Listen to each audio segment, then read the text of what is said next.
Testing. There you go. Now you can hear me.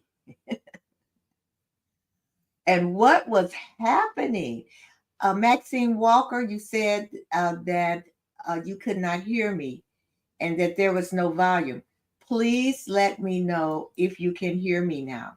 We had a power surge, and I would like to know if you can hear me. Please let me know if you can hear me.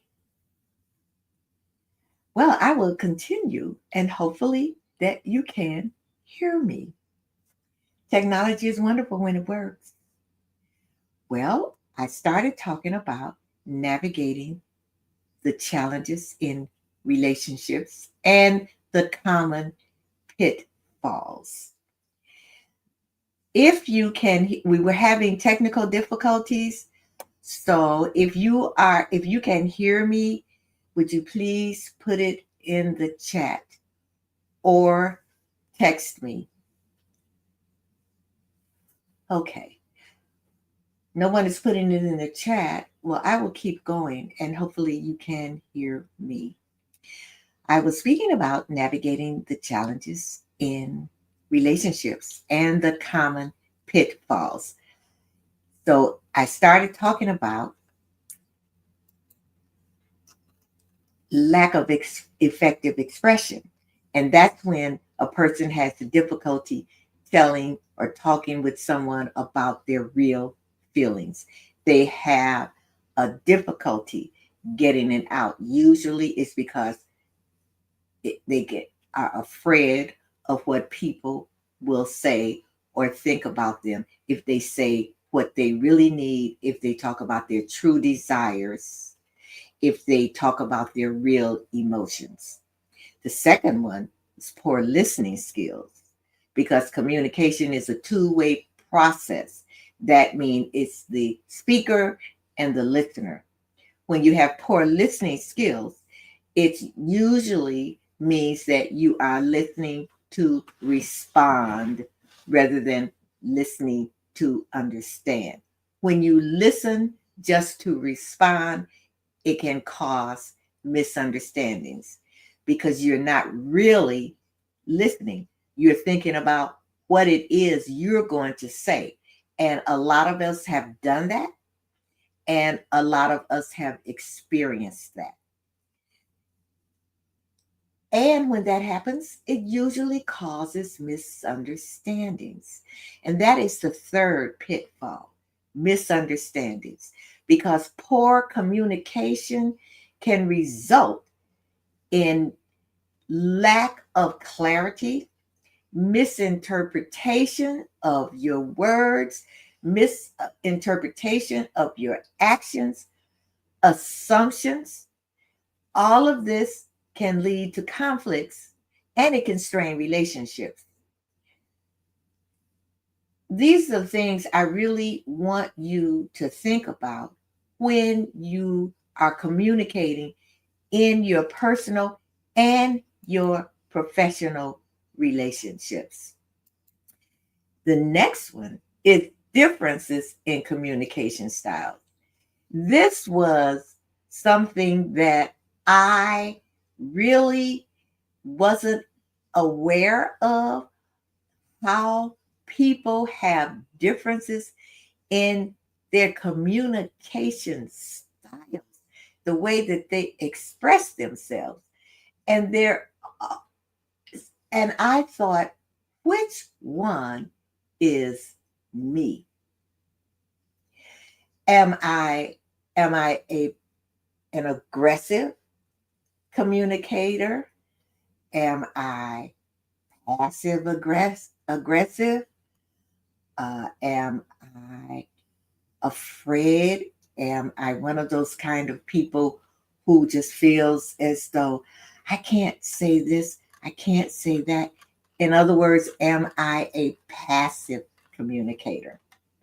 A passive communicator is afraid to say what they really, really mean, afraid to say what they want to say.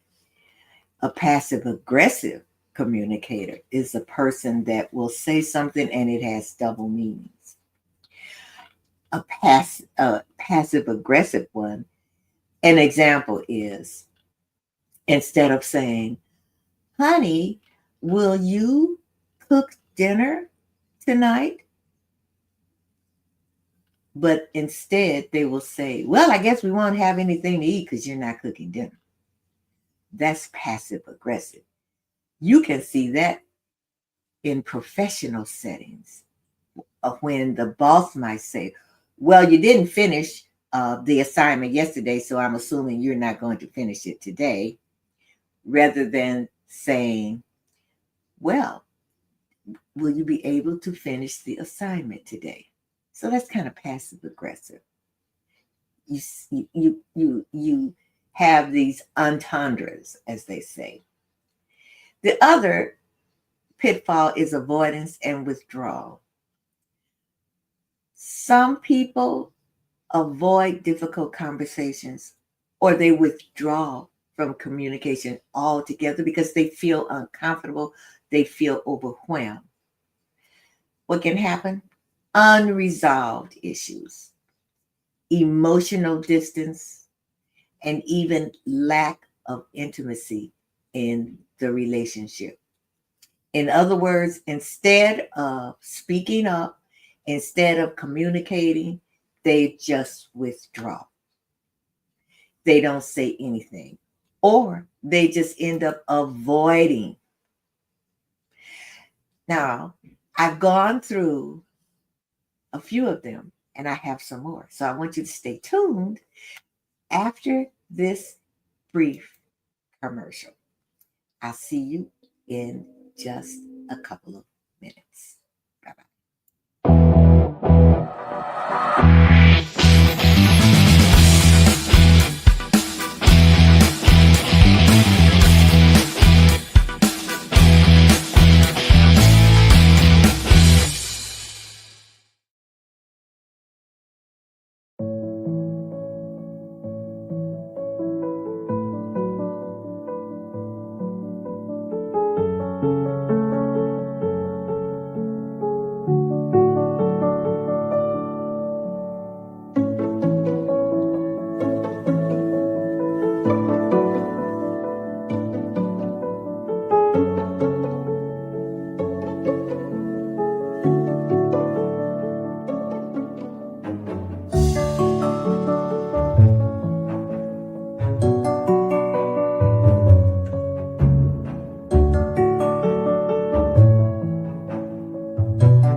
Well, we're back. We're back and we're speaking about the communication pitfalls in relationships. So let's go on to the next ones.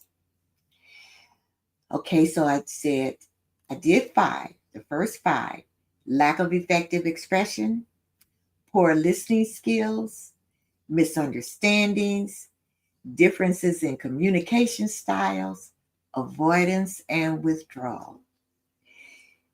Now, the sixth one is lack of nonverbal communication.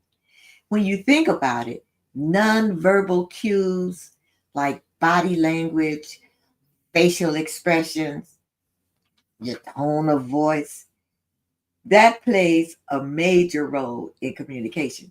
As a matter of fact, 80% of communication is nonverbal. Yes, we say our words, but how are we communicating nonverbally? Example, if I say, "Oh, I am so sorry that you fell," my facial expression says what? I'm not really sorry. Now, if I'm like, "I'm so sorry that you fell," you look at my facial expression. There's also something called micro expression. What is that? I know I have, and you have experienced speaking with someone, and they're looking at you, and in a flash, something crosses their eyes. It's a micro expression. They can be saying they agree with you, but a split second, you can see in their eyes that they don't. And that a micro expression is usually involuntary. We have done it ourselves. Think about it. Someone is speaking with you, and for some reason, you start thinking about something else like quickly, and that expression goes across your eyes. And usually the person can see it. It's really, as they say, it's a subconscious and an unconscious thing that we do. That takes practice to not have micro expressions. Even your tone of voice. Think about your tone of voice.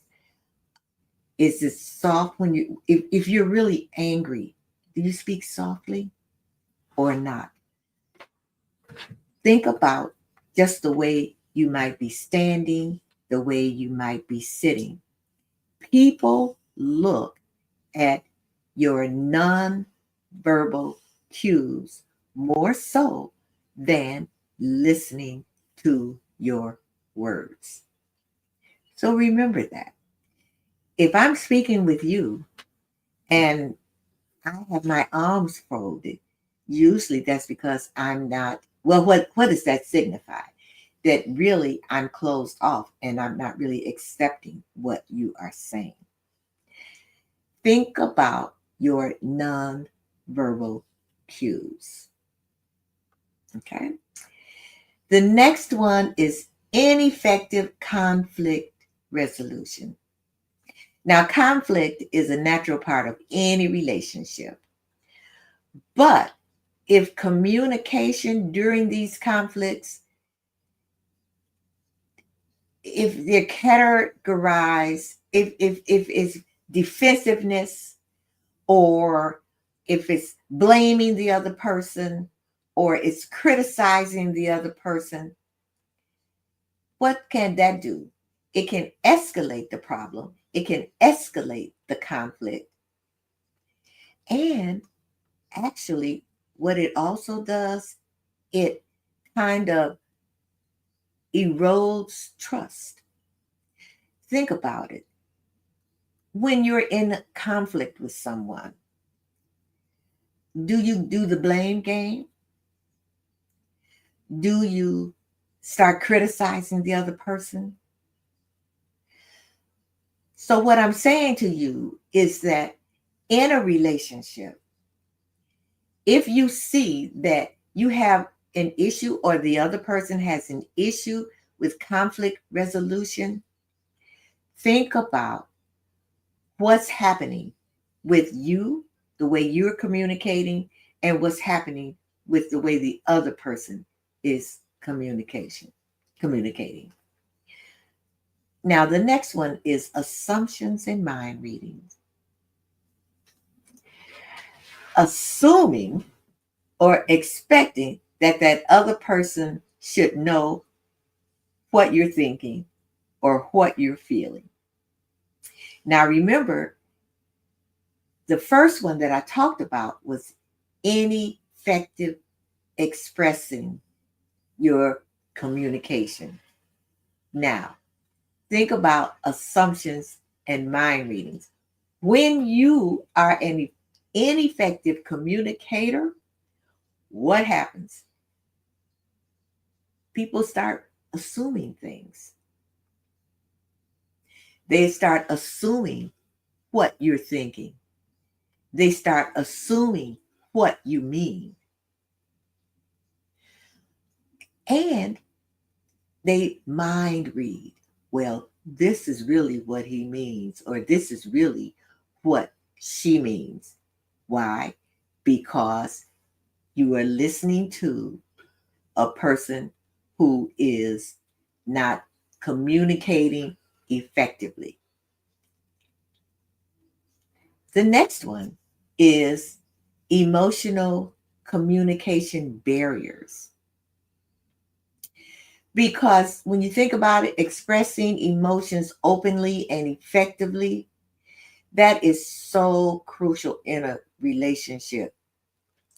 But when people struggle to understand or manage their own emotions, it creates difficulty. Going back to what I said in the very beginning, conveying the needs and connecting with a person on an emotional level. No matter what, even in our professional relationships, we want to connect on an emotional level. You want to feel that person, you want to understand that person. And that's connecting on an emotional level. The next one is lack of time and attention. How many times have you gone somewhere or even done it yourself and you're on the phone? A person is speaking with you, or you're speaking with a person and they're distracted. They look over here, they look over there, or they start texting. How many times have we gone to restaurants or just out in the public and you see people on their phones texting, and you can see the other person trying to speak with them, but they're on their phone? And when you think about it, the world today is fast paced. It's got a lot of distractions. People have busy schedules, and sometimes it's just competing priorities that can limit your time, that can limit your attention, and it keeps you often from devoting to your relationships. So what can happen? This can result in a lack of connection in a personal relationship, reduced emotional intimacy, and it can also be a neglect of important conversations.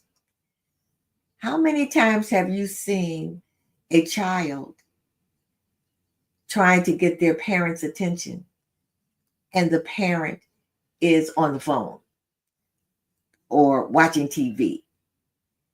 How many times in your own relationships, professional or personal, when you're trying to communicate with a person and they're on their phone, or you're speaking with them and they start watching TV?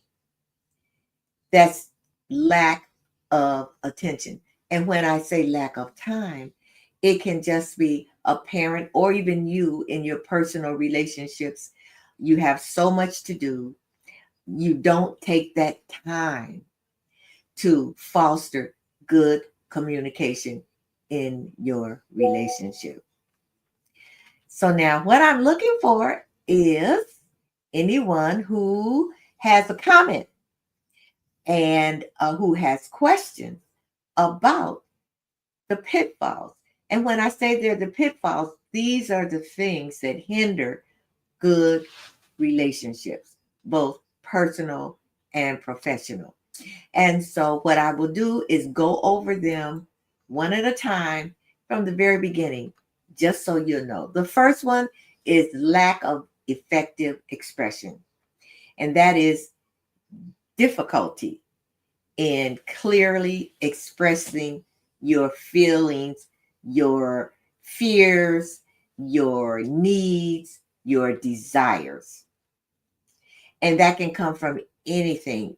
That can come from your environment, that can come from your upbringing, and that can also be from you that you are afraid to express what you really feel, what you really think, what your needs are, and what your desires are. And it can lead to frustration on your part, on the other person's part, and even resentment.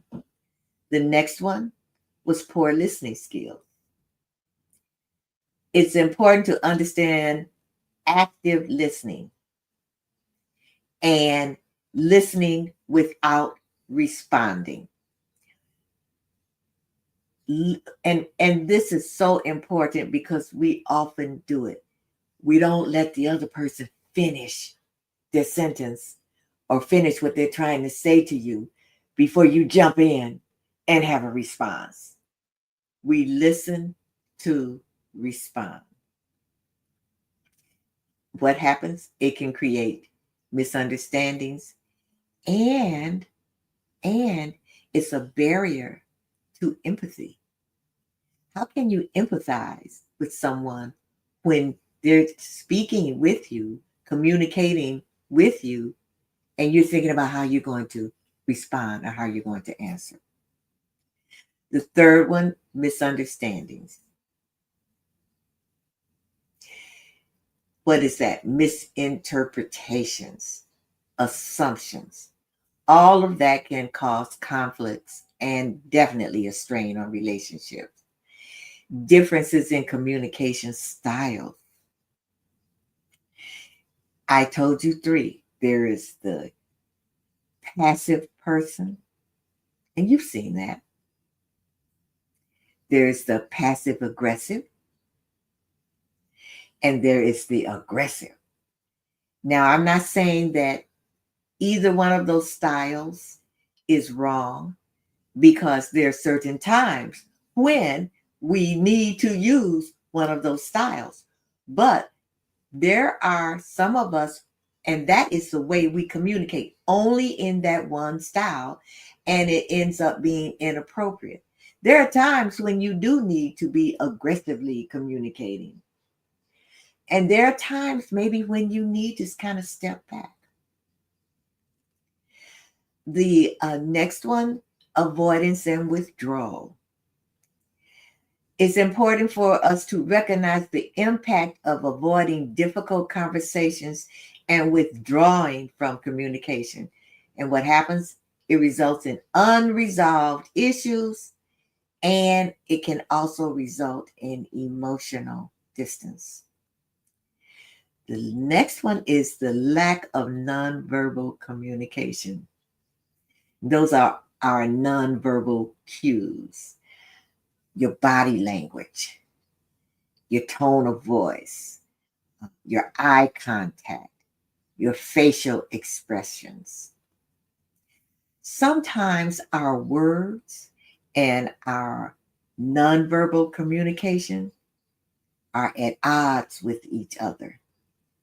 In other words, the tone of your voice can be something different when you're conveying your words. Example, I'm not angry with you.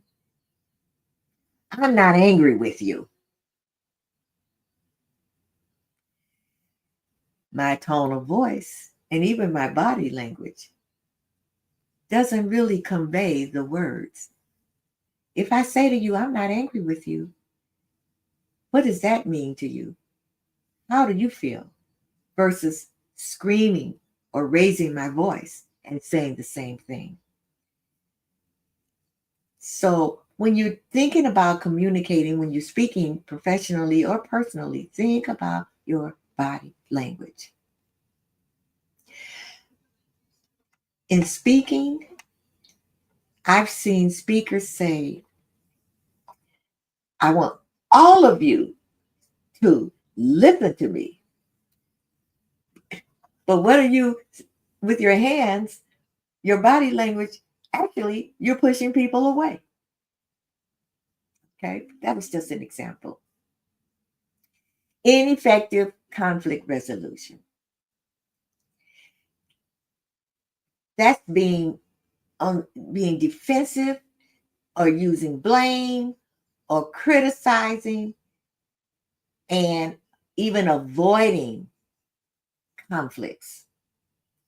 Because when you don't have good conflict resolution skills, it erodes trust and intimacy. The next one is assumptions and mind reading. What can happen with that? Assuming what the person is thinking. Mind reading. Clear communication means that you know what the person is thinking or feeling or saying, using all of the above. That is a pitfall. When you're assuming, oh, they must mean this. Oh, they must mean that. The next one is emotional communication barriers.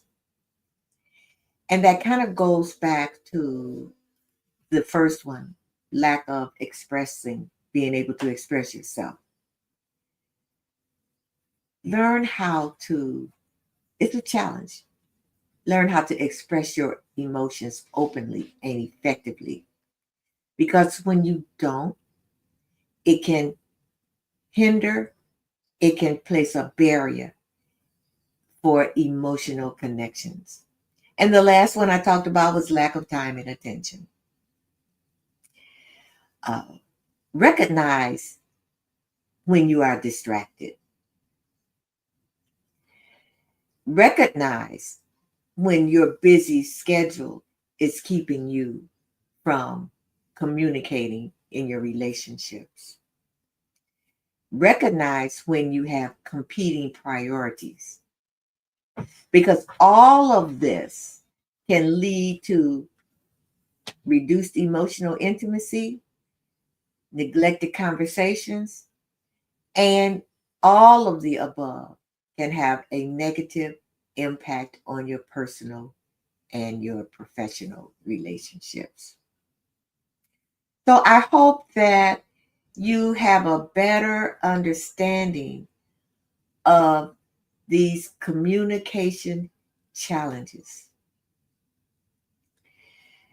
If you need further guidance or on improving your relationships, or just really talking with me or having a conversation with me for strategies on how to, I don't like the word attack, but on how to see which one of these pitfalls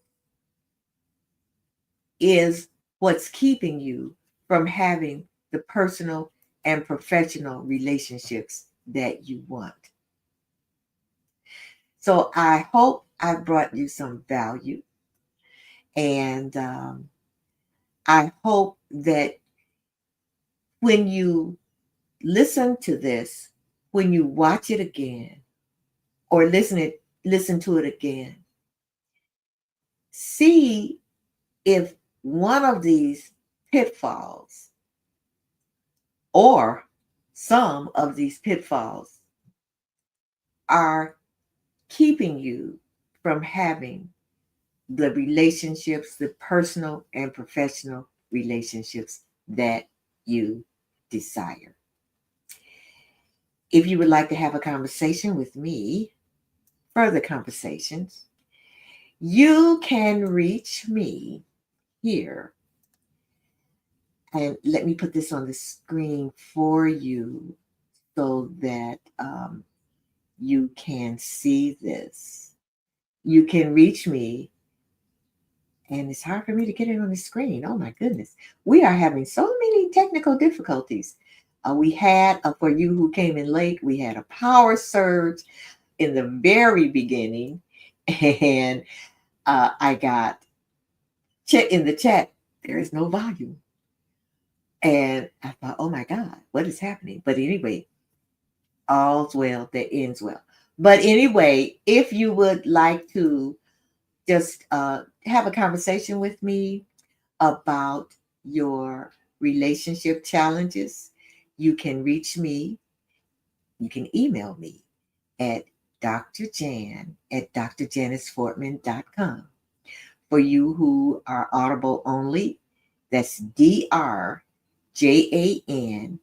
at DRJANICEFORTMAN.com. That is Dr. Jan at drjanisfortman.com. Now, if you would like to be on the show, or you have someone who you feel would make a great guest, email me at relationshipmatterstv@gmail.com. Thank you very much. I really appreciate it. I appreciate my guests. I appreciate you being patient with our technical difficulties tonight. And remember, there are all kinds of relationships, and there are all kinds of relationship matters. Life is about relationships.